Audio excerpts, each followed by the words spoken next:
Inamin ni Senator Sherwin Gatchalian na isang malaking hamon ang muling maibalik ang magandang reputasyon at integridad ng Senado bilang isang institusyon. Ito ang inihayag ng senador nang tanungin tungkol sa mga posibleng kakaharaping pagsubok ng sinumang maluluklok bilang susunod na Senate President sakaling muling magkaroon ng pagbabago sa liderato ng kapulungan. Ayon kay Senator Gatchalian, hindi sapat ang kilos ng iilan lamang. Mahalaga ang kooperasyon at suporta ng bawat senador, maging sila ay nasa panig ng minorya o mayorya upang ayusin ang imahe ng Senado. Isa sa mga nakikita niyang paraan upang simulan ito ay ang pagsasagawa ng malalimang investigasyon hinggil sa naganap na kaguluhan at putukan sa loob mismo ng compound ng Senado.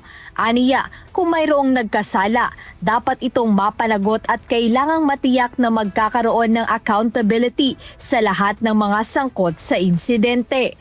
Bukod dito, tinukoy rin ni Senator Gatchalian ang usapin ng impeachment laban kay Vice President Sara Duterte. Ayon sa kanya, isa itong mabigat na hamon para sa susunod na Senate President dahil ito ang magsisilbing presiding officer batay sa konstitusyon. Ngunit para sa mambabatas, ang pinakamahalagang tungkulin ng Senado sa puntong ito ay ang pananatiling impartial sa gitna ng politikal na tensyon. Dapat din aniyang mapag-aralang mabuti ang articles of impeachment at mailahad sa publiko ang lahat ng ebidensya mula sa House Prosecution Panel at Defense Team upang matiyak ang patas na pag-aanalisa sa sitwasyon. Kaugnay nito, sa gitna ng usapin sa muling pagbabago ng liderato, nauna na ang mariing pagsusulong at pagsuporta ngayon ng Senate Minority Bloc sa pagluklok kay Senator Gatchalian bilang bagong Senate President.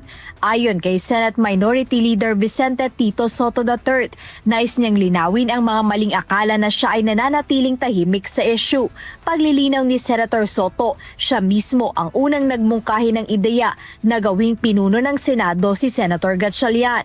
Nagpahayag din ng suporta si Senator Panfilo Ping Lacson sa naturang mungkahi at sinabing eminently qualified ang mambabatas para maging Senate President. Binigyang diin ni Senator Lacson na hindi lamang ang kakayahan ni Senator Gatchalian ang kahanga-hanga, kundi pati na rin ang kanyang pambihirang kasipagan at palagi ang kahandaan sa mga committee hearing at iba pang mahahalagang gawain sa loob ng institusyon.